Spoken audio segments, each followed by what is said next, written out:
Hello, my name is Stan Smith, and most people know me as Mac.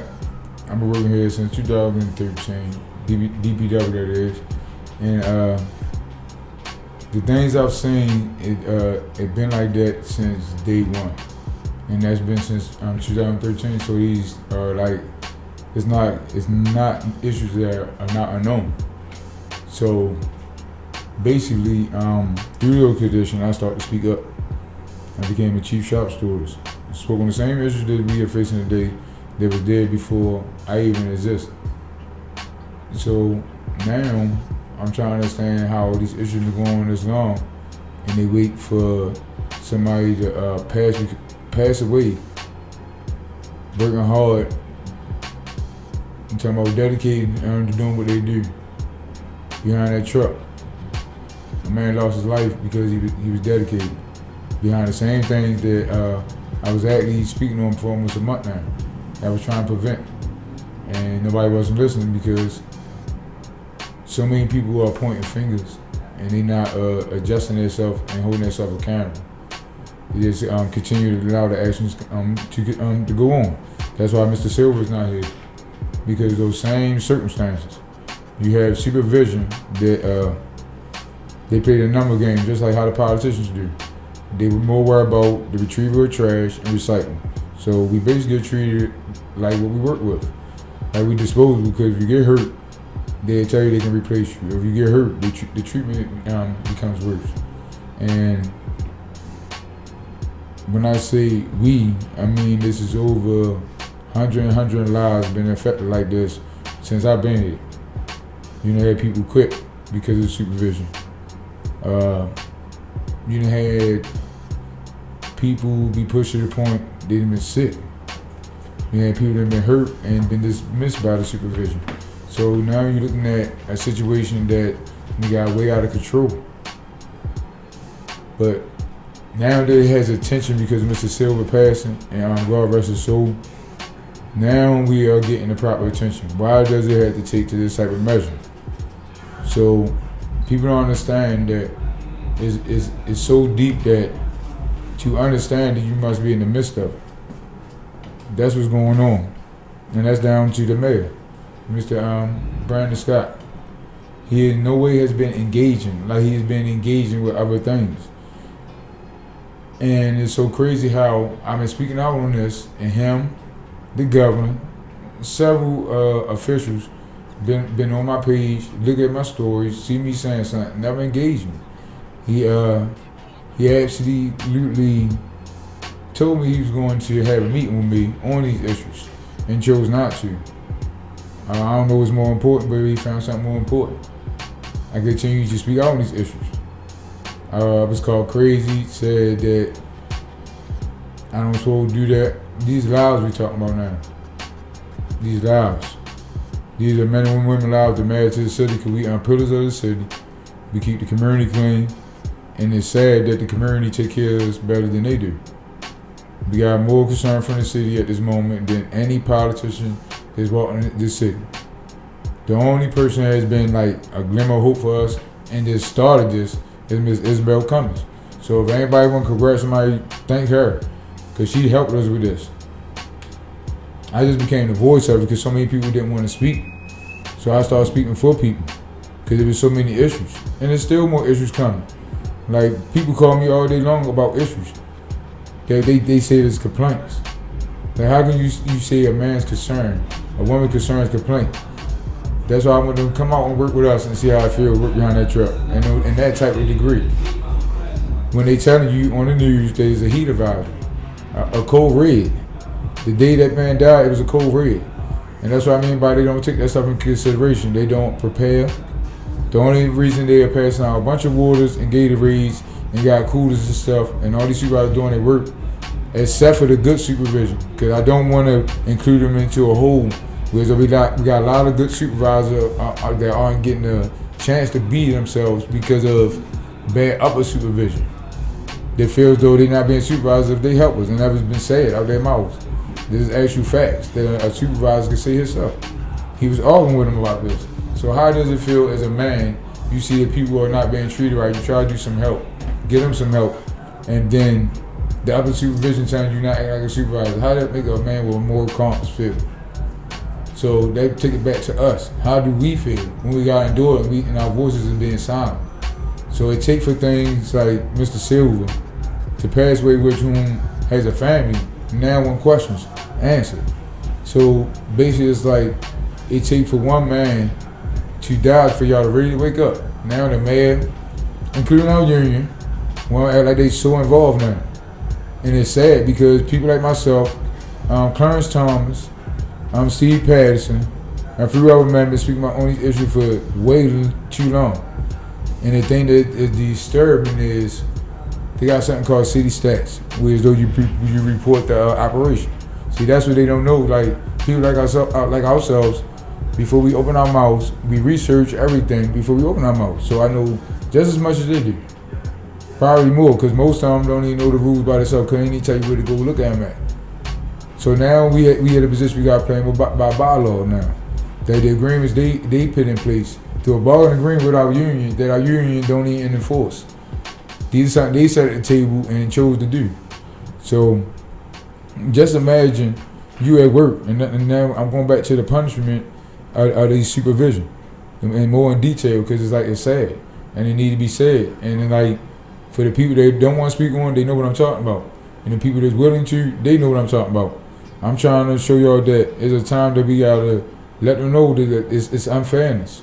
So just imagine you come to work and the supervisors don't like you, and they send you home because you're not properly dressed.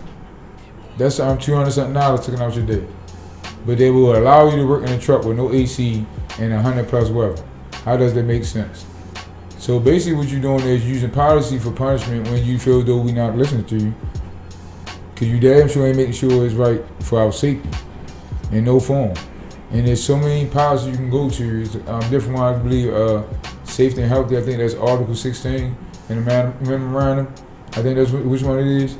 And it explains to you that any equipment that's faulty and is reported, a supervisor is supposed to come and inspect it. Not the driver, not the man. And then that person's supposed to report it to the safety. So by that bylaw, that what they put in place, which is in black and white, anybody can look at the memorandums of Baltimore City DPW online, and it will show you everything. So everything I'm speaking on, and you see what's going on, they have not been following their side of the bargain agreement at all. So this take me to okay, I'm trying to get off track, bro. I'm trying. Sure. So inside the bargain agreement, it tells you specifically what you're supposed to do. So if a supervisor is not following this policy, this is a policy, what is happening with these supervisors?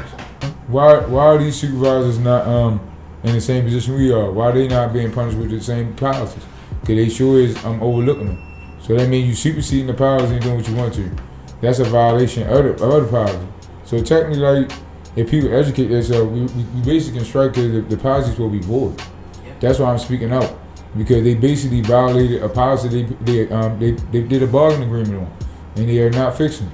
And with inside that bargaining agreement is also something called the limit of each dwelling supposed to have. They don't call these homes; they call them dwellings. You can also look that up, and it's supposed to be 96 gallons per house or dwelling. Anything superseded that the landlord or the owner is supposed to get rid of. That's it in black and white. That's their law. It said law. The city signed off on it. The mayor knows about it. But think about us when we got to go behind homes, and each home has about 4 of them green trash cans. That's way past the 96 gallon.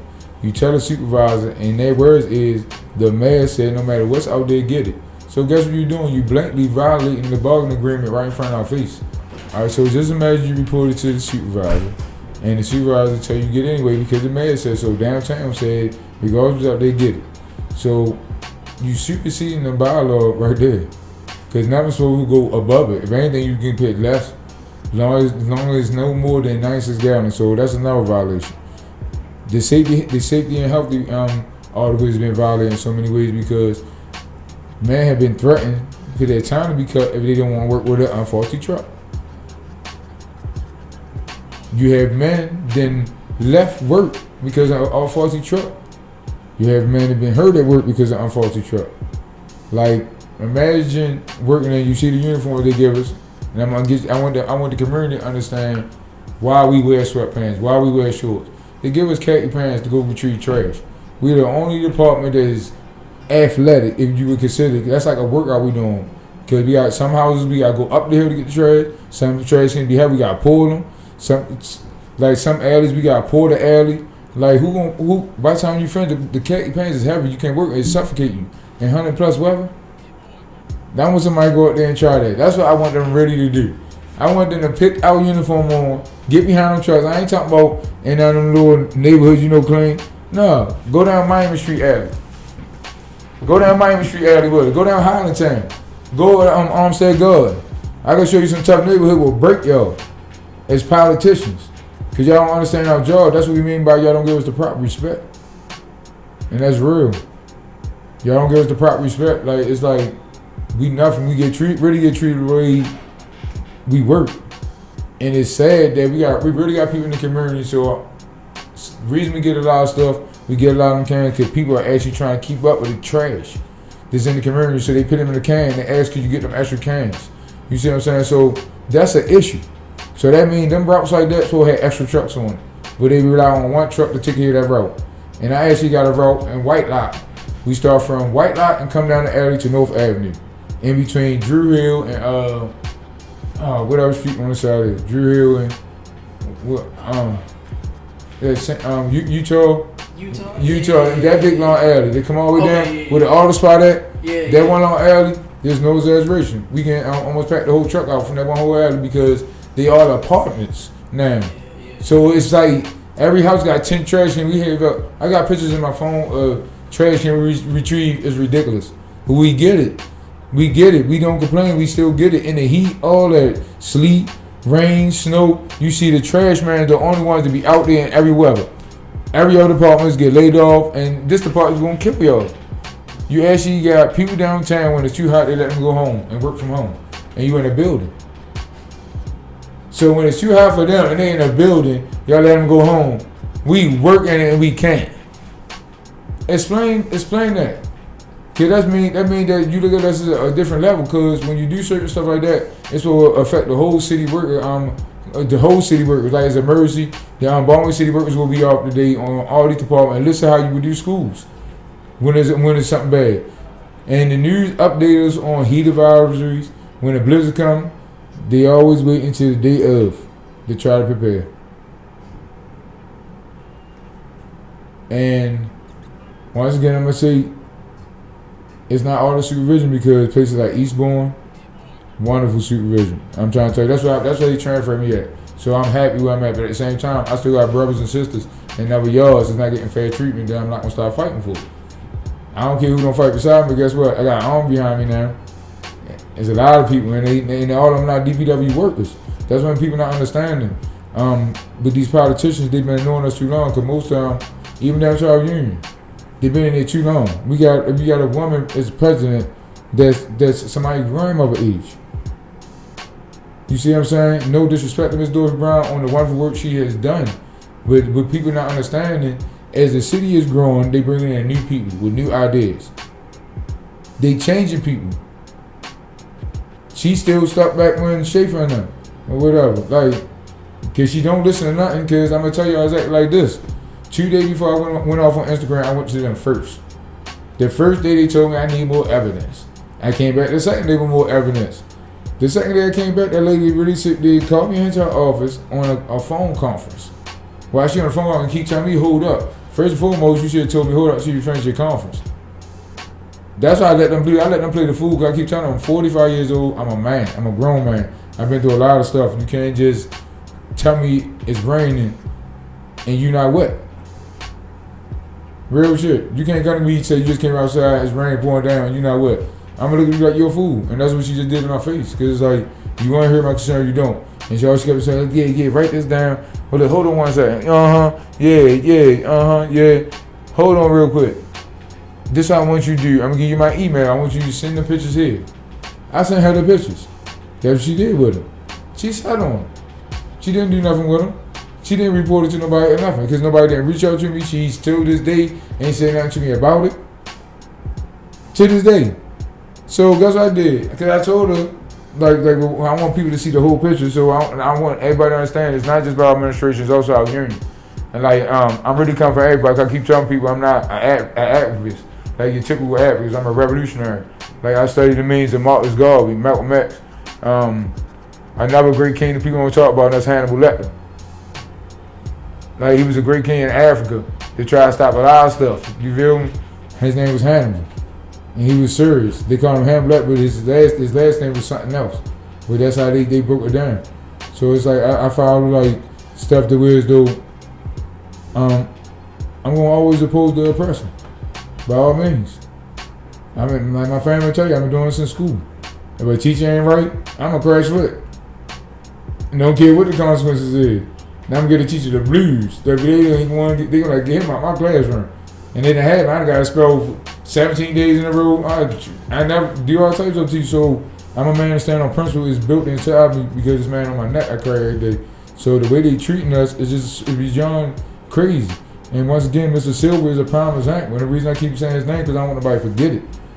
His name is Mr. Silver, and that man had a family.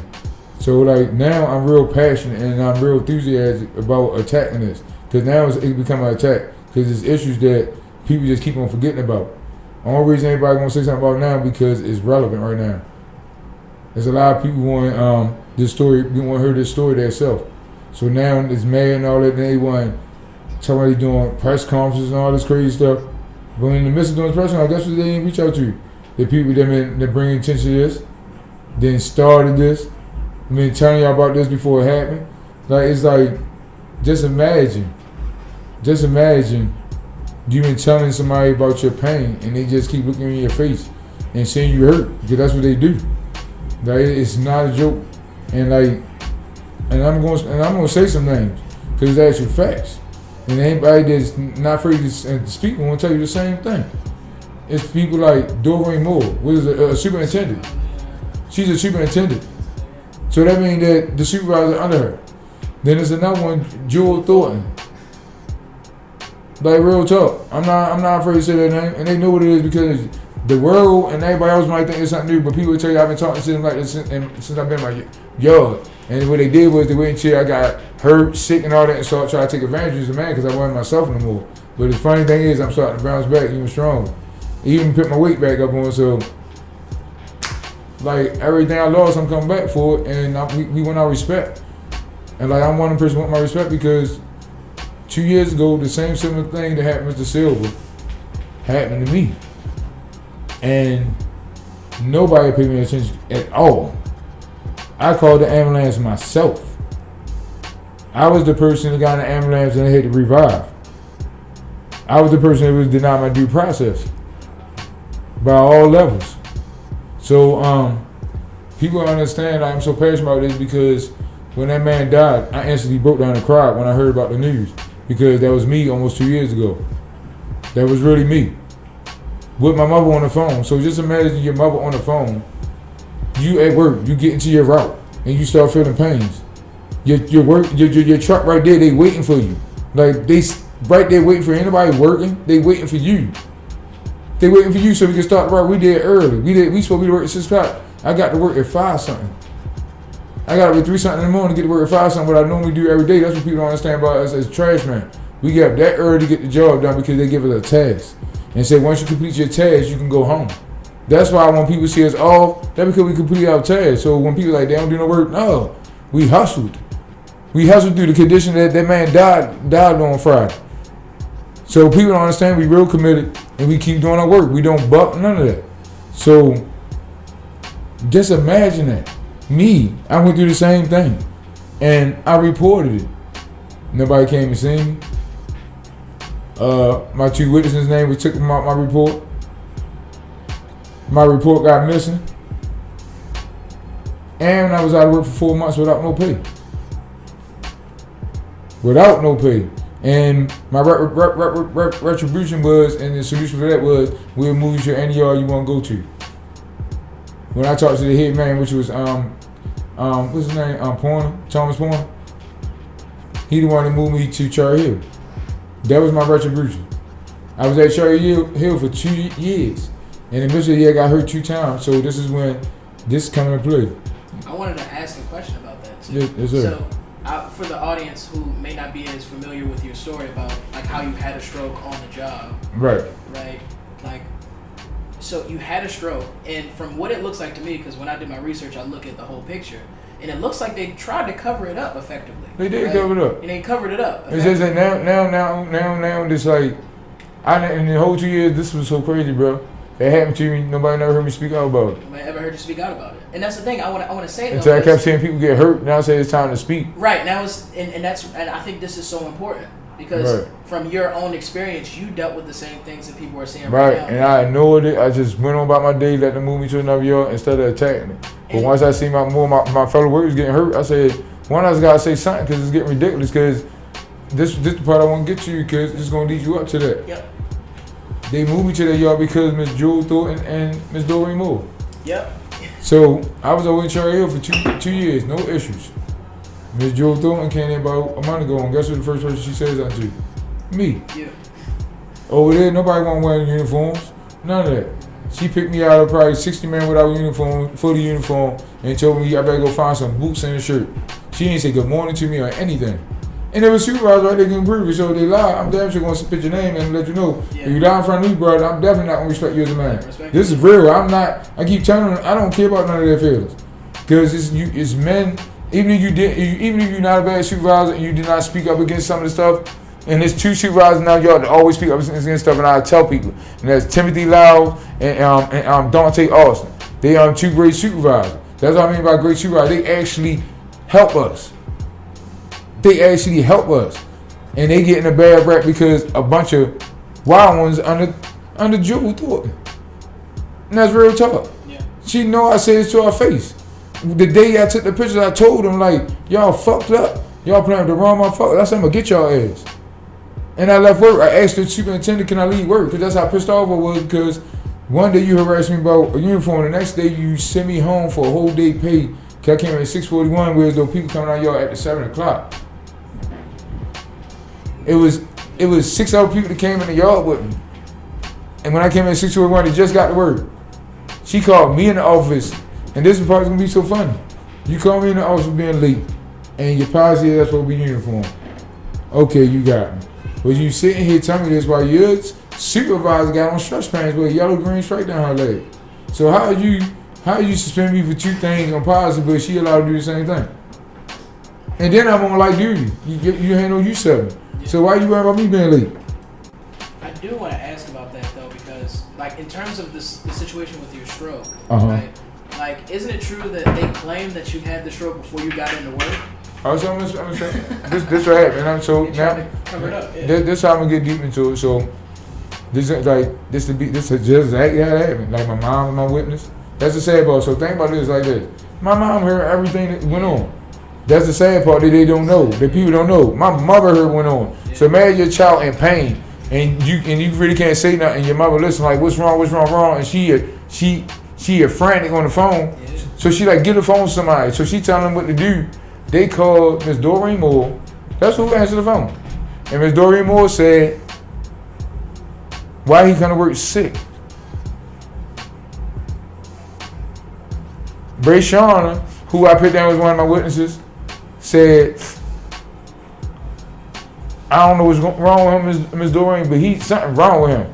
She said, well, I don't know why he came to work 6. And these words my mother can repeat, Rayshawn, Brandon, and then I didn't know until the other day when another one of was sitting on the route with them before I came. His name is Meach. He was there as a witness too. He said he seen me having a stroke. He seen me because what happened was when they said that, I snatched the phone. I called the ambulance. I laid on the ground. Called the ambulance myself. When the ambulance lady picked up the phone, she said, "What's wrong?" I told her what's wrong, but my mouth, I was sure I remember what I said. Because I can get the recording. She said, I can always go back and get that recording.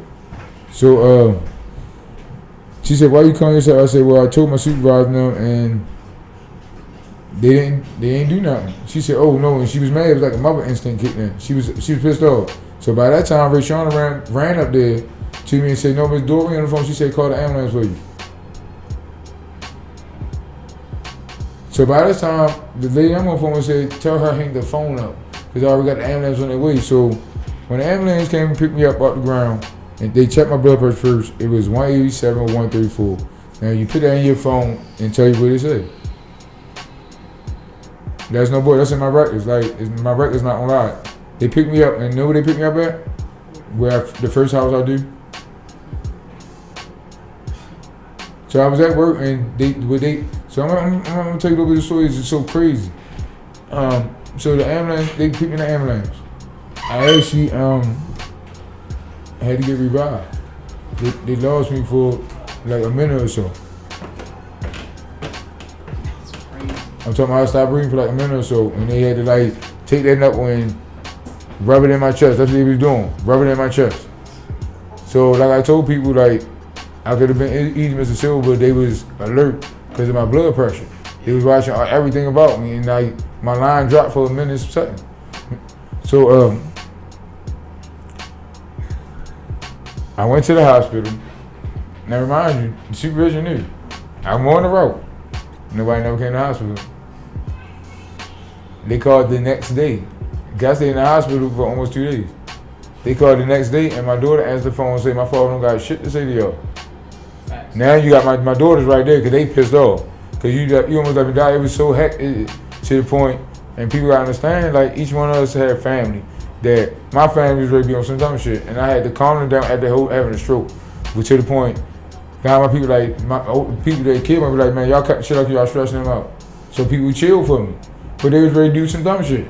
And I mean on some shit that like it would be somebody would have been it would have been what it was, because it would have been out of my control. But it's something y'all caused. So imagine went through a stroke and you trying to celebrate at the same time. You get what I'm saying? So I went to Human Resources afterwards, made my report. The lady was so passionate and everything. Her and the little white girl, phony as shit. Like real shit. Both of them phony as fuck.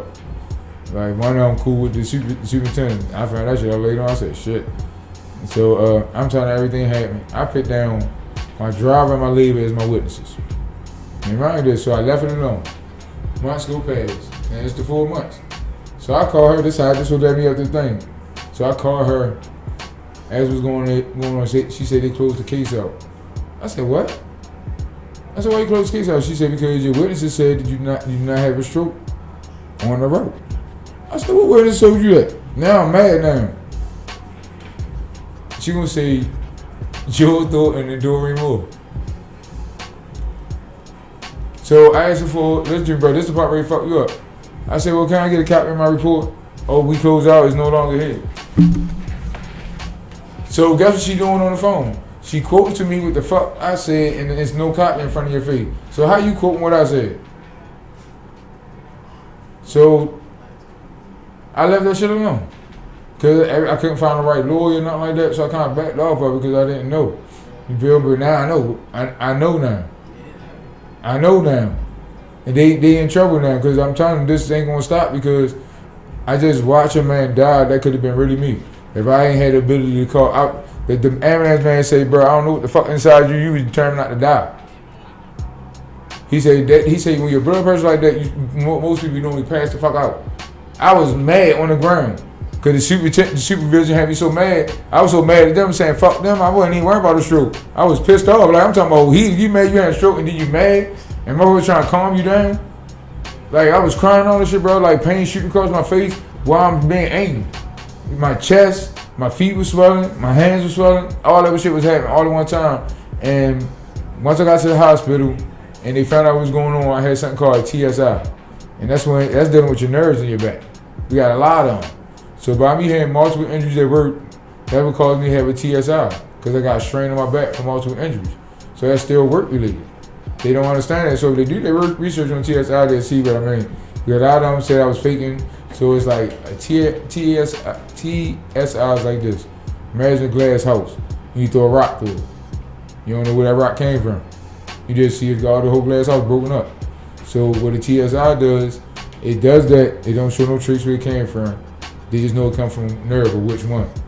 Cause that's basically what a stroke does. It fuck with your nerves and stuff. So it give you the same symptoms as a stroke though. That's the worst part about it. You get all the same symptoms like the pain, like then gotta start taking pills. I actually gotta take little aspirin, baby aspirin every day, one a day. So now I'm 45 years old. Like people look at my past and take me for all this. I took care of myself. Like today, people don't believe I'm 45. I take care of myself. You feel me? So it's like these people be costing us our lives. Like people don't understand that. Like people like Dorian Moore and Joe Thornton, they done it to so many people. Anybody will tell you if you get hurt, oh, they're your enemy. You're not their friend no more because you're not capable of doing the things they want you to do no more. They not passionate. They're not leaders. We need leaders because you got kids coming in here working at the age of 20-something years old. Can't handle they can handle the conditions, but the supervision bad. Because what they was doing was when we had temps, as soon as you finish the route, they'll send you back out there. You do 2 loads, and you finish before 4 o'clock, they send you back out there. They tell you you're a temp or you gotta go back out and help. So you had temps getting off at 11 o'clock at night. Bro, we got routes. The dudes like if you go through the streets, I can give you all the route days, and I bet you the days I give you, you go check the routes. I bet you see them men out there still working. Some of them out there working till like 9 o'clock. Now they got a little, since the attention been on them, they got a little better, but trying to help us get out the street. Sending out help, but we short. Go ask them what's the capacity of men we supposed to have out of y'all, and ask how many men we got. Ask them. I bet you probably ain't even 50%, bro. I swear to God, bro. Cause you got so many men doing overtime. Like the overtime cool, but you killing your men. You can't work now. Your workforce with though. So many people out here want jobs. Stuff like this. Now I'm gonna get a mad some solutions because he don't know what the fuck he doing. It's a thing called like a job fair. You can easily say we having an open application acceptance. Regardless of who you is, we gonna accept your application because we don't have no men to work. He got the ability to do that because guess what? We got a lot of positions open on all levels. It's so many departments that need help. Like we need safety officers because now this take me to their bylaw. We need more safety officers, and I'm gonna tell you why we need more safety officers because they gonna ensure that them vehicles don't leave out their yard unsafe. It should be a safety officer assigned to every yard. If y'all want to get technical with policy and people supposed to follow the rules, it should be a safety officer because that means that's a different entity. And then it should be a liaison officer. So now you got 2 people that's not a part of nothing. So when problems come, they can try to resolve it before it gets to something big. There's extra eyes that's not a part of the supervision or the employees. A liaison officer is very important because that's a mediator. Then we need a better union. We really need a better union. Our union is sad. They wait till a man died to talk about, oh, we doing all we can do. Like, come on now. My good brother Clarence Thomas had to really pit Miss Dorothy Brown in her place respectfully. Now no disrespect, but respectfully. This woman was talking about what we doing, we can't. And he told her on the phone, you don't even sound you can pass around this. Y'all taking it for a joke. There's no urgency, and they don't. They don't care. I've been carrying with more urgency than them. I actually went international by myself before anybody got involved. I was on Instagram making so much noise. I made it all the way to London. I got a person from London reaching out to me, asking me how can they help. I got people here in this community that got nothing with DBW who want to help me. And so it's how people outside the community had more urgency than the people that watch us work. That are basically people that vowed to make sure that we gonna do the job right, safe and everything. It's only safe when they want to use policy. That's the only time it's safe. Because if it was any safety, when I had my stroke, my supervisor came and made an incident report. See, they don't know it's levels to this is what you're supposed to do. Because I notify you, you definitely supposed to make an incident report. See, that's what they don't understand.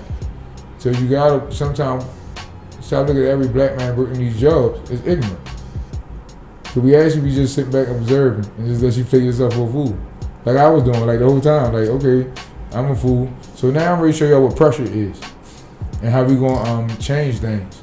Like we not there ain't no more pointing fingers. We know what it is. Everything I say, people can stand on it. Because when I'm speaking for a whole. So I'm telling you why I'm passionate. Because I'm speaking, I'm telling you my pain. Like pain is so many people that deal with this. Like I really don't think that it's fair. This thing got so out of hand that we didn't actually have shootings in the yard. Real shit. Shootings. Bowley's Lane, and be exact. We had a shooting. Didn't make the news. But I tell you this, the mad punk ass came the next morning and gave out cold ass coffee and breakfast sandwiches. Without EAP. Because something like that happened, so don't EAP supposed to be called? Immediately. Not the next day. The operation supposed to be shut down. This is an emergency. Then we need to talk to these men and see how they feel about the situation. Because just imagine you at work and you taking out your stuff. Your coworker pulled up. The whole time you there's a van sitting in the yard. Cause it be dark when we get to work. It ain't no lights like that. It's lights and numbers. It's dark enough for somebody to park their car. You won't pay them no attention, especially if we got tinted windows. And we got so many people working in our yard. We can be like, oh, that's somebody might got a new van. Imagine when your coworkers pull up to work. You tell them what's up. You tell them what's up. Y'all get laughing about stuff. And all you hear is door slide open. Then boom, boom, boom, boom, boom, boom, boom. Everybody just run everywhere. Don't even know where the gunshots come from. You just see the van leave out the yard. Never made the news. What about the time when us as men, you had to protect our yard because somebody came in there asking about some drugs. I'm talking about, and it's sad, bro, because it's one of our own. So you really had a dude with that broad, and had a lot of brazen about himself. He came into our yard in a all white joint, BMW, big as shit, like a spaceship. So I'm thinking like maybe he came in the wrong way. No, he got that motherfucker with a big ass joint, walks up to us and said, how do I find a fucking truck? They work a certain route. I said, bro, you talking about my big rig. I told him just like that. I said, but I'll tell you this, that ain't gonna work, bro. I'm trying to calm the situation out. That's the type of situation we be in. Or like the time I was working my route, and one of the guys on my job was getting high. So what he was doing was getting up early in the morning, going down Hollandtown, and hitting people's stashes with his uniform on. And people called. We was trying to catch him. So one of them thought that was him. So the alley I was working in, it got like this much room on both sides. I'm walking beside the truck. This old dude come from the front way, fast up towards me with a gun in his hand. My driver and I ain't paying attention. My driver ain't even see him come. My driver look like where the fuck he come from? My driver like, yo. And he literally pulled and turned around and showed my driver, mind your fucking business. And walked up on him like, yo, you took them pills? So at this point, and like these are true stories what we go through. I'm telling y'all my stories. The why like they don't pay us no attention. And I got close to him. Cause I'm trying, and like, cause one, you don't know me. I'm not worried about the joint. It's not enough room for you to think you're gonna do what you're gonna do. First and foremost, you look like you bluffing. So I'm telling like, nigga, I ain't taking no drugs. I ain't back down. I'm telling him this. And my coworker's like, yo, no, don't crack slip with him because he got that gun. Like, yo, fuck y'all. I'm telling this in front of him. Fuck y'all. Like, cause I stand on principle. If I die, like, what it is, like, bro, I'm a street dude by heart. Like, I just gave the streets up. Like, I'm not gonna let no nigga bitch me because what? Especially when I ain't do nothing wrong. If I'd have bowed down, like, what? How that would have turned out? If I'd have bowed down, what would have happened? He surely probably left me right there. He walked away because somebody said something about the police. So he said, I'm gonna ask my brother about you, some shit like that. So my coworkers, they called the supervisor, they called police. So I ain't saying nothing to police. I'm like, I don't trust your ass. I'm be honest with you. I'm unconsciously not thinking about myself. I'm thinking on some street shit. You know what I'm saying? It was like, I was like 5 years in on this job, so I just came home from prison. You feel me? So I had a different mindset, like, I would fuck this little dude I was bigger than. So when the police came, I said, man, I'm not talking to them. I'm like, man, it's whatever. This, that, and other. So my supervisor said, well, we got a report. They reported whatever. So the police reported watching all the shit. So I started moving fast. They couldn't keep up with it. They left us the fuck. No, the police stopped following them.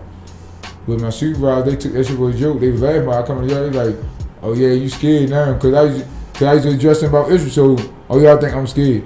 So the little kid pushed up on me again. This time the situation got a little almost worse. So my driver called the supervisor again. They come out. The supervisor called himself following behind me. He laughing though. He like, I can't believe I got robbed behind you because some niggas. What? So this is what I mean about they don't care about us. Because anybody got a certain type of status where they know something about you and know you tough, they don't respect you as workers. Okay, and then I'm still your worker. If something happens to me, guess who got paid for it? Baltimore City, you dummy. You dumb as shit. You not thinking right. So what I did, since I seen they going to help me, I sick my little cousins on them. I keep telling them it's levels to everything. What I'm not able to do, I know some motherfuckers will meet that energy and will willingly meet it because I'm their family. Because I keep them on track. So they know if somebody bring me ill will, that's bringing them ill will because I'm the one that guide them. I don't put any one of my family members in the street and doing anything stupid. They'll tell you I don't condone it. You can't even be around me with that shit. I'm not even gonna come around you with it. I'm not getting no call with no gun. I don't have no reason to use no gun. You feel me? I could have one for protection. But I don't have no reason to be riding around nobody with bad intentions with a gun. You get what I'm saying? I'm beyond that. Like I'm grown. I got kids to raise. So why would I go through all that and let this supervision continue to play with our lives? Because that's basically what it's about. It's a lot of lives in marriage, not just mine. It's a lot. It's a lot, bro. I want to ask also, because we talked about Isabel Cummings. Yes, sir. And one of the main things that I keep hearing throughout your story and throughout my research that I did was that at every point they try to cover it up. They try to band-aid the situation. They try to do something temporary to try to act like nothing's wrong. Right. So, like when you said you did the report for your stroke, they said they closed the report out. They covered it up. They just moved it out the way. This one they can't. Right? And then now Isabel Cummings drops her report. And then you start to see all of these things start happening. Like they start putting water there and Gatorade there. Stuff I've been speaking on. The stuff you've been speaking but on. This is the thing about what people don't understand. I am actually the only person that go to Isabel Cummings. She came to me. She seen what I was doing. She seen she had a person that wasn't afraid to speak. Yeah. Because I'm going to be honest with people. Anything that's going to help us, because we not out to make people do their job. But if you doing some fuck shit, that's on you. That's your fault. Because you plant that seed, now you got to reap it. You got to reap it. I tell people all the time, I was in the street, I did some fuck up shit, they gave me 30 years, guess what? I do that, so I don't feel bad for you. You did it to yourself. Like, fuck you. Like, real shit. Like, real shit. You don't add none of this. Fuck them. Like, they know what it is. I talk to their face all the time. Y'all just realizing this. I talk like this in the yo all the time. Fuck y'all. I'm not doing none of that shit. Like, y'all got me fucked up. Like, that's why they don't like me. They don't play with me. Like, cause it's like this. Think about that turn. At some point he said, I'm talking these motherfuckers just a breezy. And went hard. He ain't make no excuse.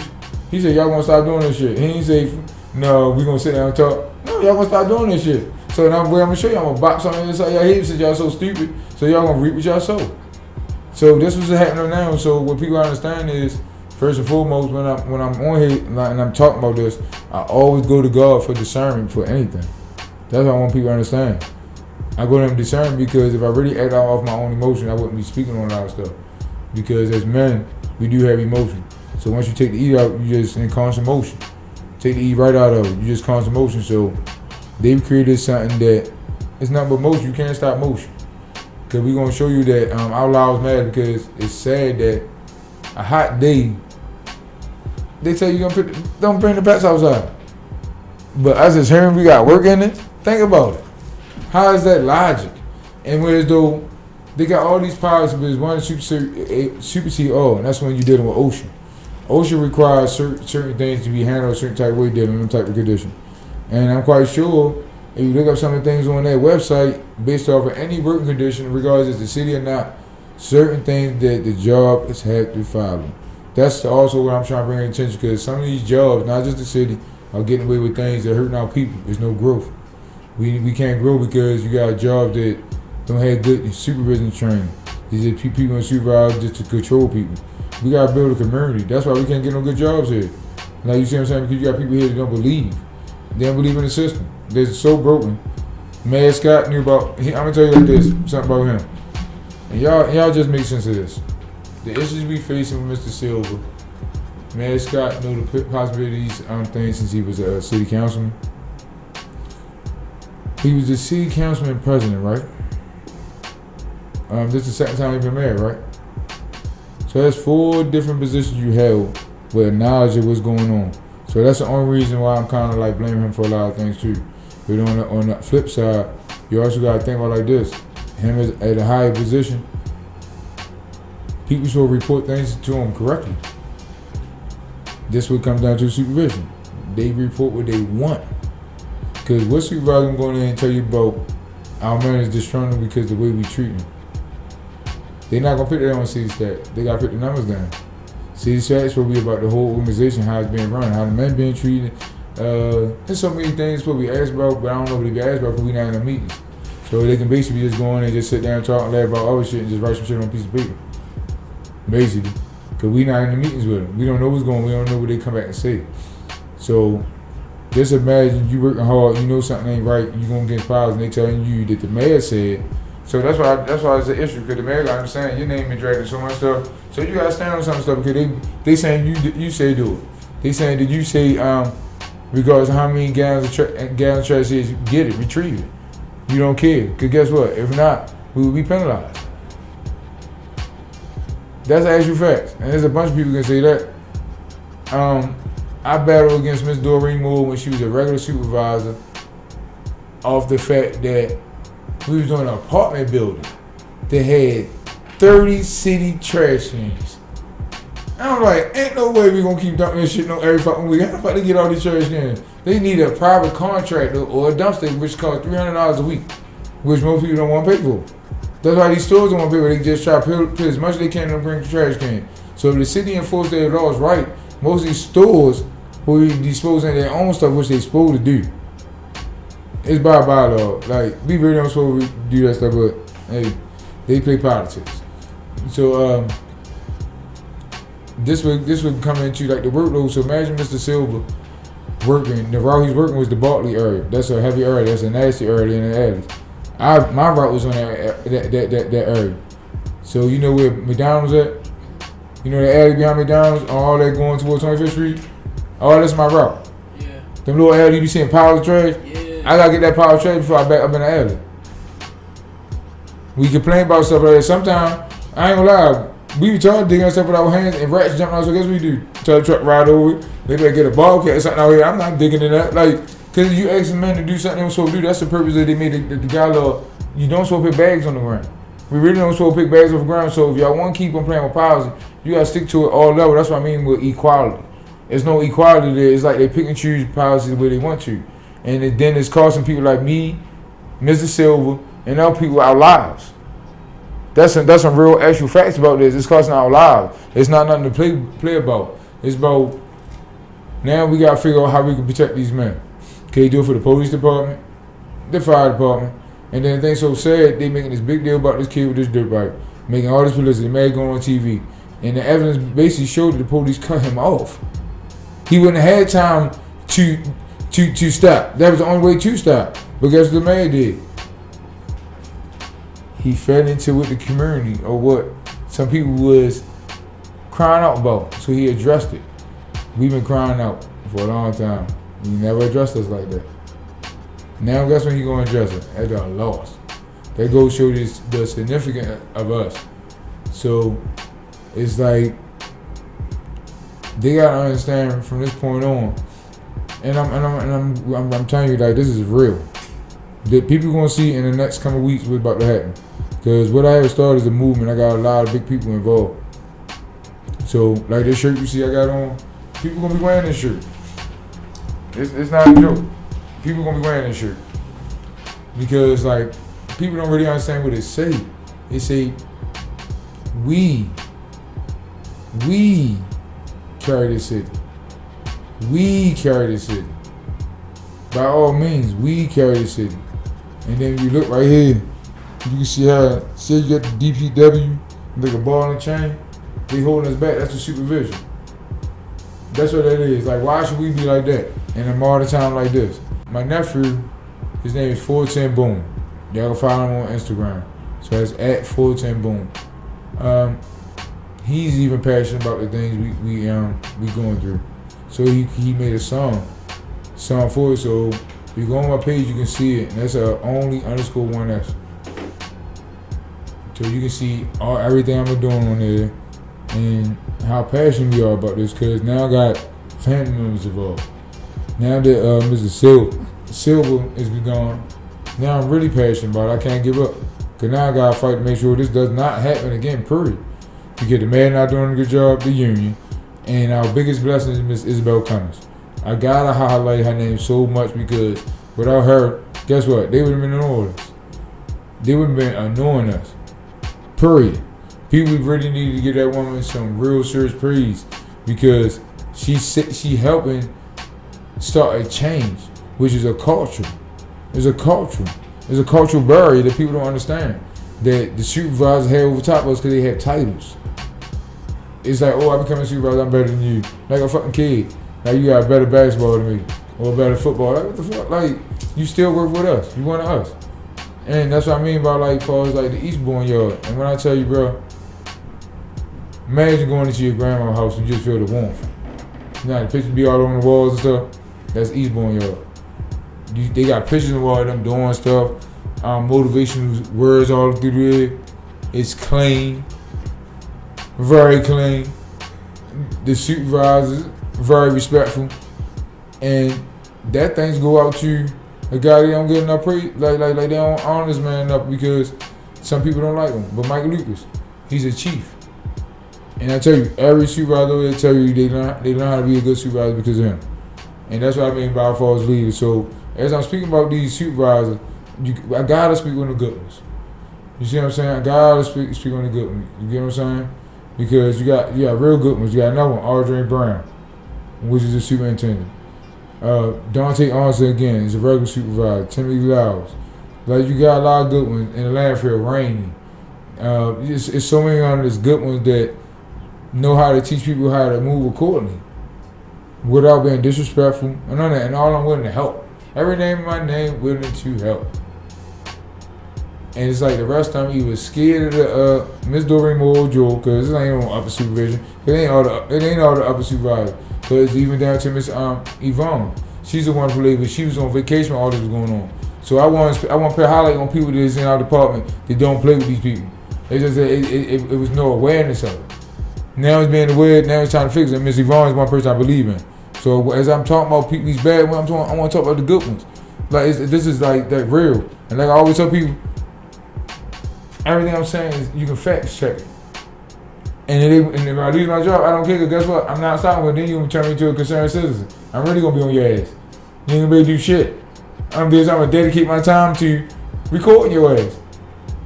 Cause you're a public figure. They don't understand that.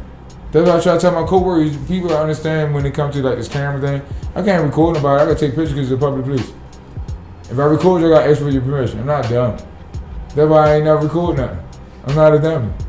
You feel me? Like they don't know that. I gotta take all the pictures I want. You can't stop me taking pictures because you're in a public place. They always tell people they can't come in the yard. You really can't do that because that's a public place because it's owned by the city. A person come in and take pictures and ask questions all they want to. What is this for? What is this for? They supposed to tell them. But see, they got a culture where as though they think they supposed to do what they want to. So just imagine like all these summers we been going without Gatorade, waters, they got big ass coolers like this fucking around now filled with shit. Like that shit ain't just started happening to like less than a month ago. But it ain't even happened for like over 10 years, bro. Explain that. That's what I mean by what they do bad shit. Like that's why I keep telling the media, stop keep talking about these old ass fucking buildings. That should just show you the problem. If somebody that's going for fucking 30 years and most of them been in here for almost 20 or 20 more, they the problem. Cause they not addressing the issue. Cause guess what? The supervisor trailer is nice and neat. It's cool in there. They don't gotta come in the locker room. They come to the door and like, it's such in there. They don't even bring their ass in there. So it's like, why? Then you got some men that are supervisors that see them do something wrong, and you be like, bro, why you saying that? They be like, bro, I don't feel like going to do that with her. Talking about Joe Thornton or Doreen Moore. And then you got some supervisors, that's why I say these two men is great. Timothy Lau and Dante Owens don't mind, they be beefing with them. Telling them fuck them and all that shit. Real shit. That's the level of disrespect they getting out yard. Like, that's how they talk to people, but when you disrespect one of them, they like, why you talking like that? You know, just see you yesterday talk to that man like that. But if I disrespect you, it's not cool. It's one way. They can disrespect us, but we not allowed to disrespect them. So guess what that means? You treat us like we a slave or something, like we a modern day slave. Like, bring your bitch ass in here and do this work. Get this trash and this fucking recycle. That's all the fuck I want you to do.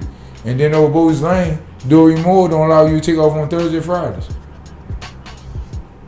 How you gonna deny somebody that day off? Imagine you at work and they tell you can't take off no Thursday and Friday because that's your heavy day. You like, what? I got something to do this right. I'm gone. So when people do that, guess what they do? They deny it. And this is one story. Ray Sean, real nice female, she drive for DPW. Now I'm ready to tell you about some story that the people won't back up. So the story I'm ready to tell you, this face behind these. They don't mind speaking. So I'm gonna tell you some of that story. So Ray Sean just recently was in an accident. It was on the PIP program. So you know if you're in an accident and your doctor puts you out, that supersedes anything that job is doing. Because your doctor put you out from an accident. So tell her she's gonna do that job to set an So what Ray did was she came with her doctor slip and picked the request to be off. Miss Doreen Moore still sitting at her desk with her back turned to her. Talking to her with her back turned to her. This is how Ray Sean told me. And she said she would tell anybody. Ray Sean and Miss Pat standing next to each other. Miss Pat gave her the phone. So she taught Miss Doreen never turn around. So she telling her like this, once you fill it out, I'm going to deny it. She said, well, Miss Doreen already signed it now. She said she been respectful to her. She said, I'm going to sign it, you do what we want you. She said, go ahead and sign it and watch what I do with it. Ray Sean filled it out. And she said, bring it over here. She snatched out her hand and put deny on it. And Ray Sean then told her, as a woman, I can't allow you to keep on talking to me like this because I'm not your fucking child. So she told Ray Sean, why are you cussing at me? You just blatantly disrespect that woman without using cussing words. Use your actions. That's what they don't understand is this form of violence. When you is using your body with violence to make somebody feel uncomfortable, that's what they do. They got to defend themselves. If I come walk into y'all real fast, you don't know me, you be like, yo, what you doing? That's a form of violence. That's like, what you doing? You invade my space. So when somebody verbally talking to you like that, that's invading your space because I'm not talking to you like that. It just don't make sense. You see what I'm saying? We didn't have men. I'm talking about this actual fact. They compared to me because they couldn't last behind truck because before I was healthy, they tell you I was a monster behind truck. I was ones you hear about. They can literally go through a route like I want some change. Like I would get off early. Like you pick me roll, I be off early. I be off like 10 something, 11 o'clock. Be done. I go out there and horse it up. Be done. Sometimes 9 something. Like I used to horse it. I'm talking about the horse. That's the dedication of it. So why you don't want to take care of men like us? Why you don't want to put us in the proper uniform? Like the supervision get Under Armour, North Face. We get Cedars. The Cedars Uniform Company. Cedars. You know what I'm talking about? Cedars, some green pants as thick as hell. The yellow shirt is not breathable. So now you putting a man in a position of, like I want people to understand it. Cause I'm trying to paint a picture of put your feet in our shoes. Imagine working in that and for like in 100 something plus weather, even 90 something plus weather, with that heavy stuff on. Cause like I do believe when the fire department and their equipment, they got something to keep them cool with all that stuff on when they go on the fire, right? Don't they? All that stuff you see them put on to get on the fire, they also keep them cool, so they got their proper equipment. In the wintertime, you know them yard gloves, we get some black ones with inserts to put it inside to deal with the below weather. So these are the conditions we face that people just don't know about because they don't speak on. So a lot of times when people say like they put them gloves on, we working because we fighting through it. So people gotta understand like Mr. Silver fought through his day. He was down to his last adder and couldn't do no more. He was down to his last adder. And then this is another thing what I mean about training. Because if you don't know CPR and you don't know CPR, and I get the pass on or something like that and get the shaking, what's your first instinct? The grab and know what to do. Your first instinct is not going to be to call 911. So if you don't train people to do that, guess what they're going to do? They're going to go off their instinct. It's something new to them. That's why I say with this you can't put no fingers because nobody don't have no training will deal with something like this. It's like somebody just passed out. and y'all just deal with it because the culture side of it is normally we get cramps and stuff. They tell us to eat some mustard and just sit in the truck. Eat a pack of mustard and sit in the truck when you get a cramp. So if you look up what cramps do, cramps fuck with your major organs. So every time we get a cramp, we eat some mustard and sit in the truck probably like 10 minutes to go right back out in the heat. So we damaging our body. They not educating us on that. That's what I mean. It takes training. That's why we should be working that heat because we get people keep comparing us to roofers and all these other people working on the heat. Y'all are standing still. You might go sit in your truck, chill, or stand on something and keep cool. You're not moving. You standing in the heat. I understand that. You ain't doing like us, but we moving. We pour the trash can. We push the trash can. Pour the heavy bag. You see what I'm saying? Moving trash cans out the way. Bro, I'm gonna tell you how serious it is. I want somebody to go down what I told you about my route in Bartley. You gotta make down an alley. So you're going towards 25th Street. It's like, I don't know the name of the street, but you go like 2 or 3 alleys down. It's a small alley like this goddamn big. That we got pull cans from half a block on down. But guess what? At the tip of the alley is a bunch of blue cans in the way, so we gotta move all the blue cans out the way so we can get to the green can. Cause recycle and got there before us. Cause recycle days before trash day. Trash days the last day of the week, so the recycle man just push all the cans right there in the alley and most people don't come get it. That's why I want to show people like this is serious, man. This is real deal. I want people to understand like what we do is beyond what we get paid for. Yeah. I've been there since 2013. How much you think I made? You tell me. No, I think I want first. Think of that number. Let me see. How much I would pay you if it was? Yeah. How much I pay you? I pay you over 80K. 80K, right? I made $21 an hour. Really? I've been there since 2013. Today you make $21 an hour. Wow. Doing what I do. But guess what's been happening the last 4 years? They've been giving drivers $1,000 raises, and the man behind the truck ain't got no raises yet. We got one hit for 3%. 3%? Yeah, 3%. See, that's what they don't tell the community. So that's what I'm here for. Because they think they dealing with a dummy. See, what I do is I like to read stuff and see where you gonna fuck up at, because you made it by law. So by law, y'all doing us dirty because when we get a raise, that shouldn't be no 3%. That should be something like 15%, 20. You see what I'm saying? Because the work we put in, not no 3%. 3% ain't nothing. That's just to keep a person quiet, and I try to tell people that, but we got a messed up union. So think about it like this. Before Miss Dover Brown got in there, there's somebody named Renee Meredith. Real good man, did a lot of work. But it was a conflict of interest, which I brought up when I was chief shop steward. That's why they picked me out. His wife is a city councilwoman. So how can you be our president and your wife be on the city council board? That's a conflict of interest. So that means we have issues. You put a talking with your wife. So she telling you what not to do and what to do. That's a conflict of interest right there. His man looked at my face and told me I didn't know what I was talking about. Man, I know you just mad because I'm not done. That's why I told him like that. And so another time, and Meredith Moses can speak on this. We was in Annapolis. This time I was a chief shop steward. That's why I say I don't play with these people. I'm different. So we out in Annapolis. That was my first time out there.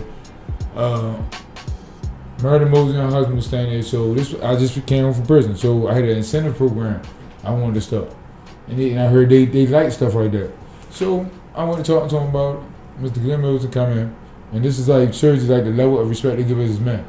Like all this was brought together. So don't think the supervisor are screwed. All of them is together, like to me. The human resource, I'm gonna get to the human resource. When I say that, I'm like, people gonna see what we go through, why we don't got no help. So this man really cut me off while I was talking to him about something important and asked me to speak to their children.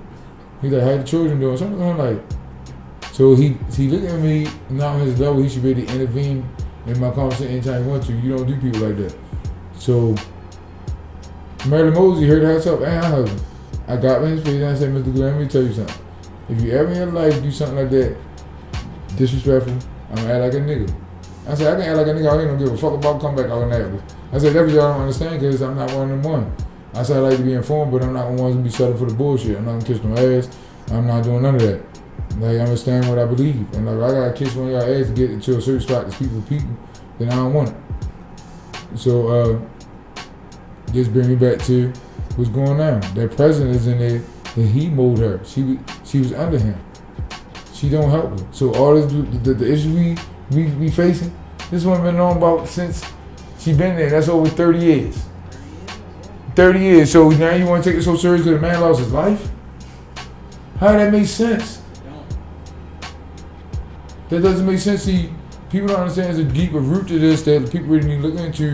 They need to check this whole administration and really weed out the bad ones. You can't take all of them out because some of them are actually great. And I put an explanation point on that behind great. Like you can stand with it, I mean that. And like the men in the yard will tell you that. The ones that's cool that I don't know about, I don't know what you got right now working nothing like that. But like the ones that sit back and watch us go do stuff and laugh with the ones that do this shit, y'all a problem. Cause that means you too scared to speak up. You just want to stay cool so you ain't on their radar. You ain't like you're a cool supervisor with them, but like fuck up. So that's why you get it with them too. That's what I'm at with, like, y'all like the ops. I'm dead serious. Like that's what the kids say, they out ops now. Like you feel me? Like, and that's sad they gotta be like that.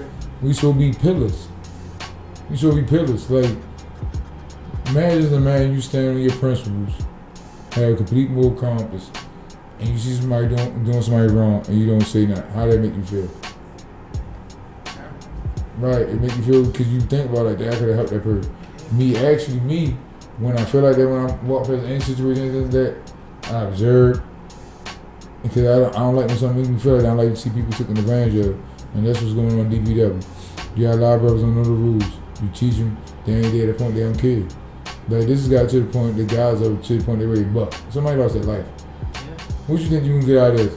You didn't come talk to the man nothing on that deal or say, let me talk to the man. You ain't said nothing with the man, especially me. And I've been talking this shit for a minute.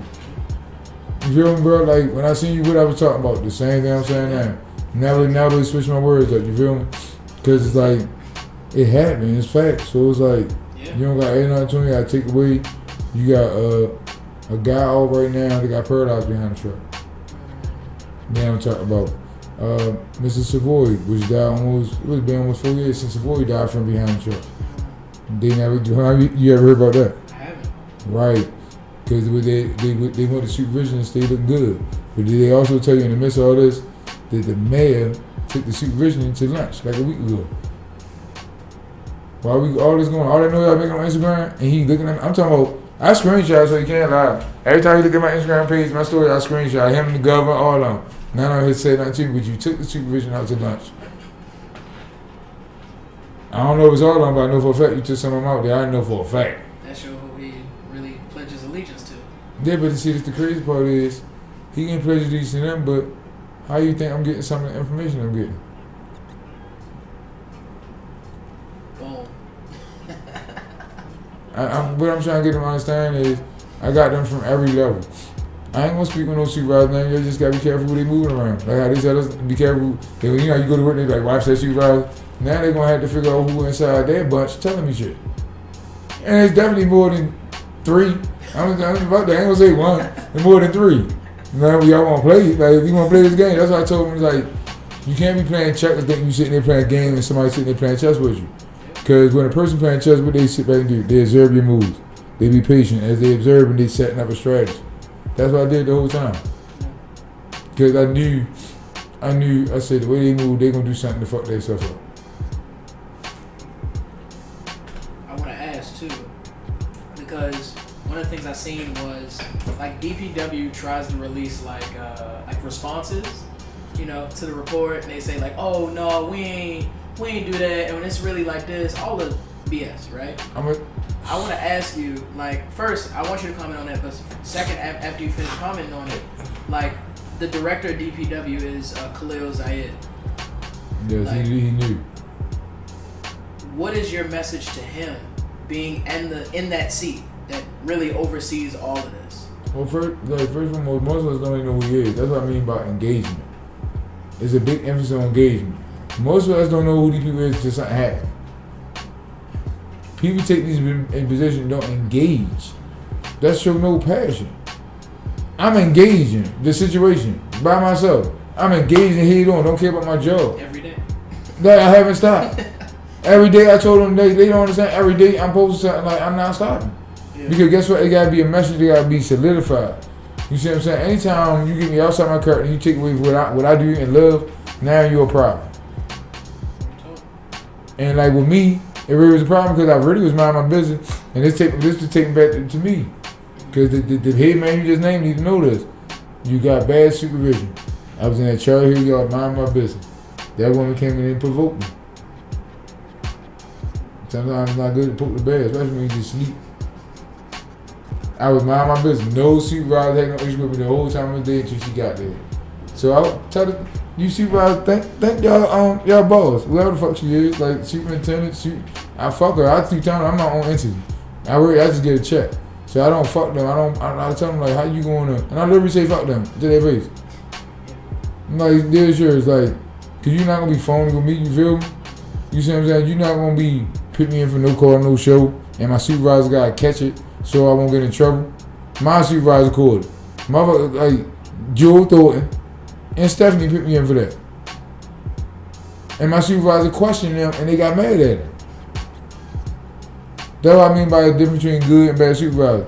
So just imagine you're a good supervisor, but you're a superintendent bad.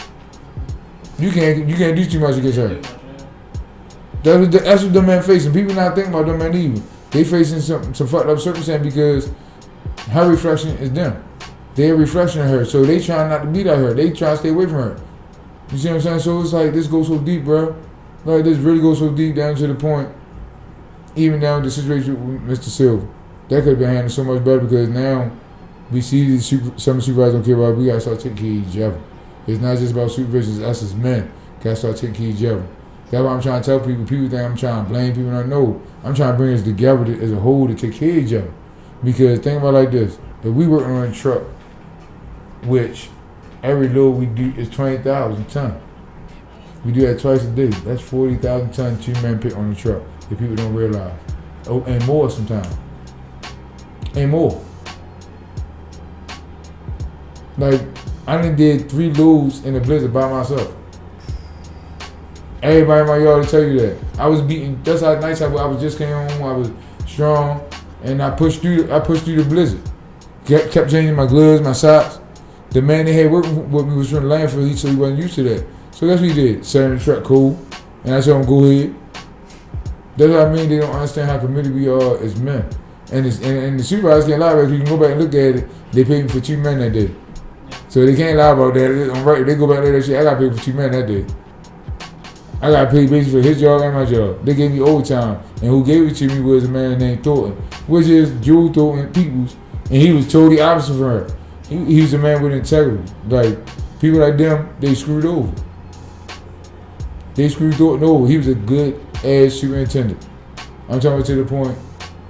He didn't tell you go get a complaint. You go out there and get that complaint. It can be 2 bags. He gonna find a way to look out for you. And I ain't talking about no money for him. He gonna make sure you get some overtime. Or you wanna get you look out for something, make sure you get a bit more family. So when it's time to sign up for overtime and stuff like that, he make sure it was good. If it's some trucks down, come go get them from get this extra overtime. He ain't cut no corners. He gave us what we deserved. And people like that, they lead up, they set that man up to wait till he retired. And that's what I mean, they cost people lives and they make people uproot because we had some good people here that quit because of them. And then like with Joe Thornton, this one I want just killing me. Cause I'm definitely get them because the supervisors gotta go. Like so I gotta be real about them. This is real extra fact, bro. That same superintendent was a regular supervisor. A regular superintendent, assistant superintendent. How you become a head superintendent after using one of the biggest sex scandals in Baltimore City, DPW, with the chief, with our chief. She involving $1,000 to have sex with her secretary. How you get a promotion after that? And he gone. He got found guilty for it, but you got a promotion. You got a promotion. How the fuck you get a promotion after being involved with something like that? And she keep telling people she gonna do her because she ready to retire in January anyway. That's how we know when she gonna retire because she boastful about it. Like basically, y'all can't do shit. I'm ready to retire anyway. So that's what we dealing with. And then the other woman, Doreen Moore, she the same way. She smiling on people's faces and stuff like that now, but I don't understand this woman because she's a church-going woman. I was respecting from that level. So now I'm trying to understand because she's a part of one of the biggest churches over in Park Heights. So I feel sad for her community when they find out how she really is in the workplace. And you're a godly woman, but you don't carry yourself like that to God. I go to church too, but guess what? I carry myself with a discernment. I definitely carry myself with discernment. I hold my emotions. I know how to treat people right. Like if you want to talk to God, like because God is within us. It's not on the outside. It's not a building. It's not a congregation. It's how you treat people. That's how you get your blessings. You see what I'm saying? So people straddle the fence on so many levels. They use titles to enforce stuff, and then they play games. They're not their true self. So I'm gonna help their true self come out. I'm dead serious, by all means, because this needs to be talked about constantly. I don't care how many platforms I gotta get on. I'm not gonna stop until I know everybody know about it. Everybody's sharing it. Everybody's showing concern. You see what I'm saying? Like it's sad to the point. I literally cried last night when I heard about that man. Or the night of it. When I heard about him, people immediately called me before they even called Miss Isabel coming. People called me first. Supervisors called me. Can they believe what I'm doing? They're like, bro, you said this. Everybody called me and said the same thing. I can show you so many Instagram, messages, messenger, regular text, Twitter. People hit me like, bro, this what you was talking about, what you was trying to prevent. Right. I was trying to prevent this because you know why? Because I went through it. The difference is, God had a different purpose for me. I don't know what it is, but he said, I'm going to have this purpose, but I need you to move militant now to show the people not to play. So that's what I've been doing. I've been just organizing some great people. It's going to come there with solidarity. It's not no violence. It's like we're going to stand on what we believe, and we believe our community is more strong together on all levels. It should be more diverse. Cause think about some of the events been going on through the city. How so many people be coming together like from different denominations and be having fun together. That's a beautiful picture. It ain't about nothing but like treat people right. You get what I'm saying? And people understand. And I didn't understand that at first because the environment I grew up in. Because I tell people all the time, anybody go up in the hood, they adapt to how to deal with white people because they not in the hood with us. You see what I'm saying? And like this work environment, we adapt to it because it's not taught in our community. Most kids not paying attention to the average Joe Blow to go to work. They not. So it's like we need to bring attention to this, and it's so sad that I got the youth behind me. I deal with a lot of young men that I teach, and I tell them as I walk in my daily walk on how to be a man. Like, bro, don't be doing that. My catch at the gas station, why you ain't signing for some program? You see what I'm saying? 2 hours just talking to you 2 weeks ago.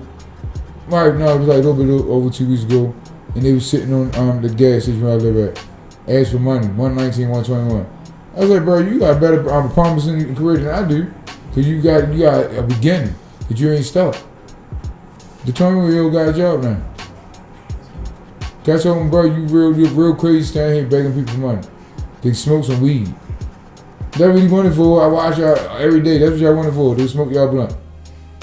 You feel me? So why take for somebody where though you can add to the community? That's what I told them.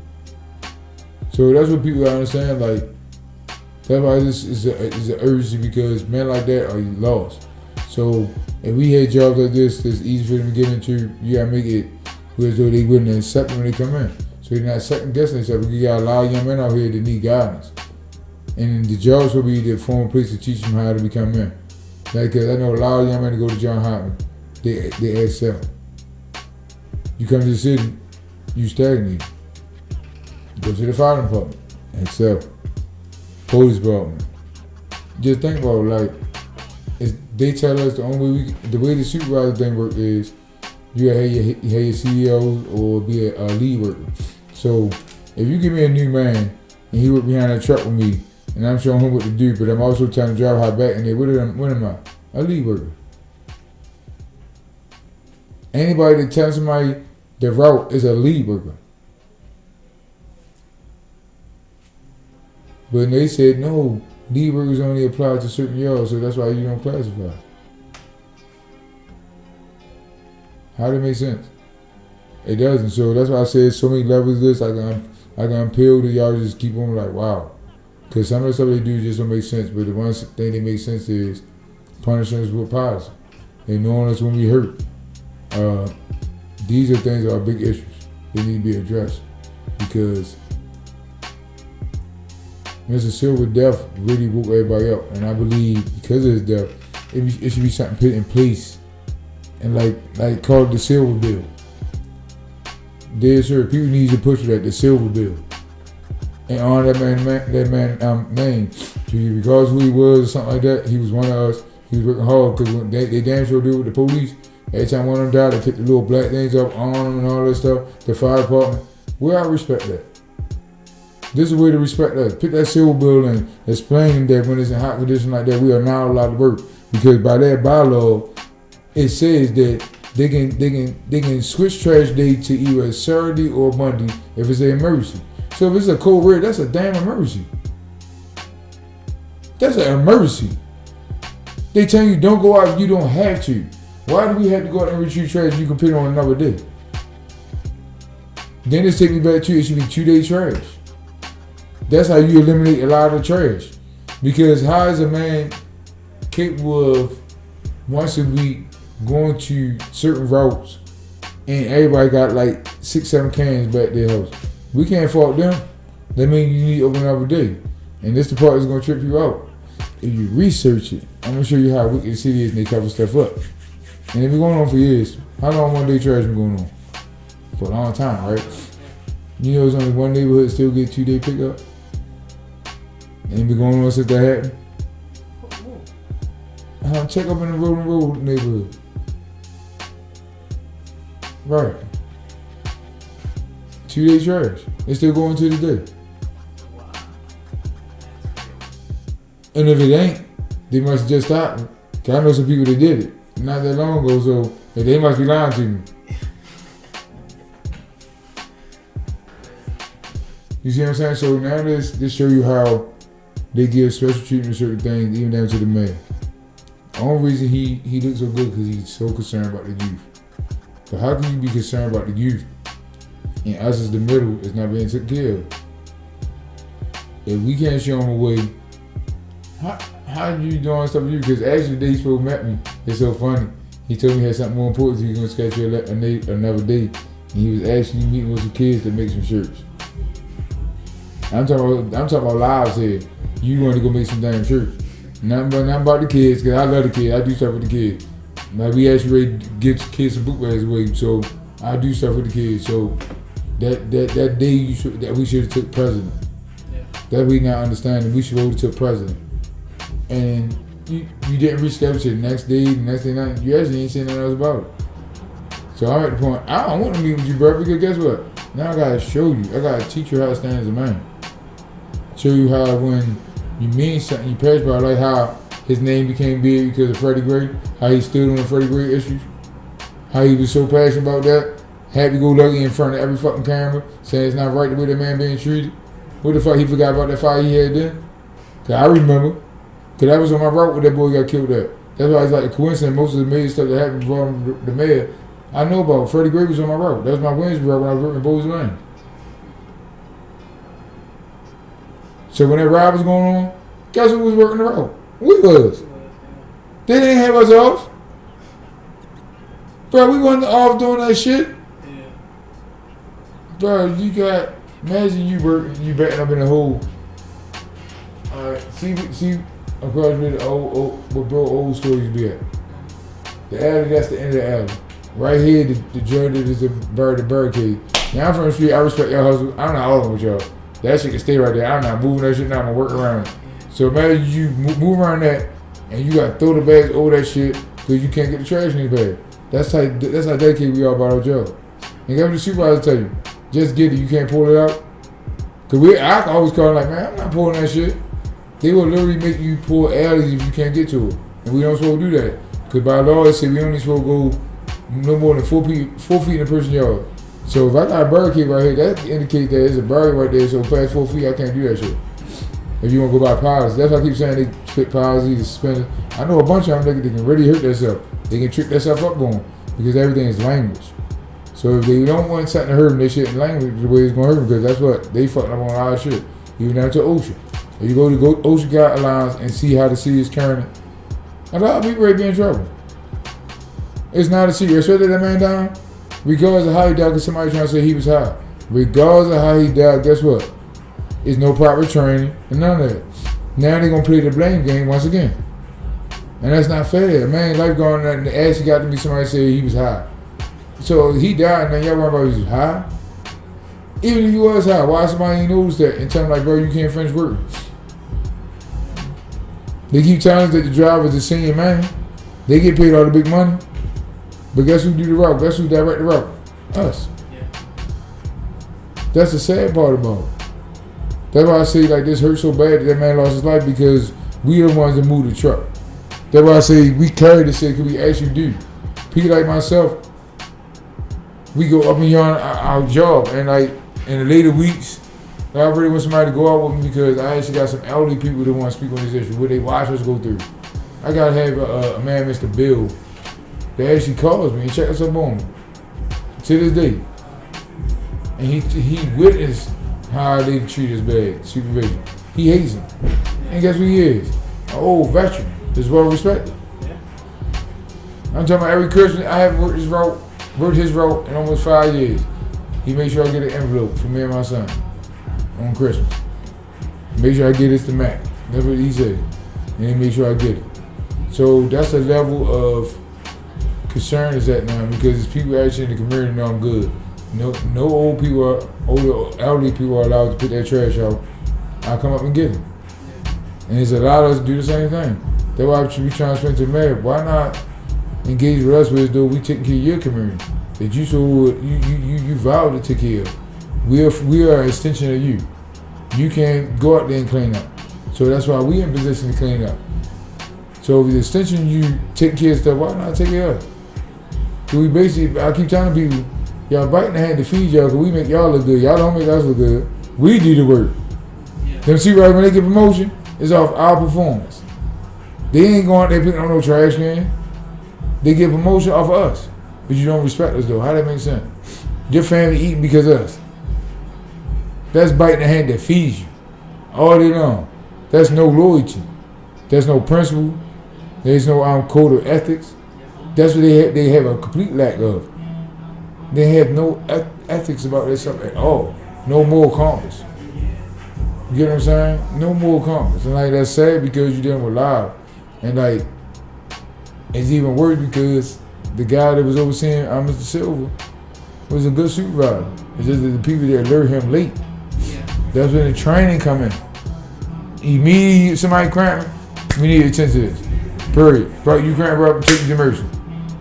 Take you to the clinic. Get somebody else to take that's right. That's how it should be automatically. From this point, that's in that silver bill, that should be added. I mean, when I'm talking about the silver bill, I want some stuff in there where as though when certain measures need to be taken when stuff happens to people, they can't stop it. Yeah. They can't because that's what the level of concern is at. Could they not find a solution? I bet you I'm gonna create the bill for them and I'm gonna send you a copy of it. And we gonna sit back, don't say nothing about it. And watch what they do. We ain't gonna say nothing about it. We gonna hold on to it. And watch how they move in the next couple weeks and see what their solutions come up with. And I bet you their solution won't coincide mine, and mine's be perfect enough where though nobody won't be hurt no more. What they gonna do is they looking for somebody to blame. That's what they doing right now, looking for somebody to blame, bro. On that man death, instead of taking accountability as a whole and say let's move forward and find a way not to make this happen no more. I know the fact they play the blame game, and that's sad because that's what they do, create more division, more problems, more issues, more division. So I mean, as we've been talking for a little bit, and this is not our last time sitting down at all because I think this is a very important issue, and I'm so glad that a person like you that has morals and has integrity and stands on something is the voice for this message and this issue. And I want to, as we close, I want to ask any final words that you want to say to the audience who are following this issue, who want to keep in contact with you. How can they get in contact? And what final words do you have to say to the people who want to know really how they can make a difference for this? What can they do? Well, first and foremost, I want people to focus on Mr. Silver and his family.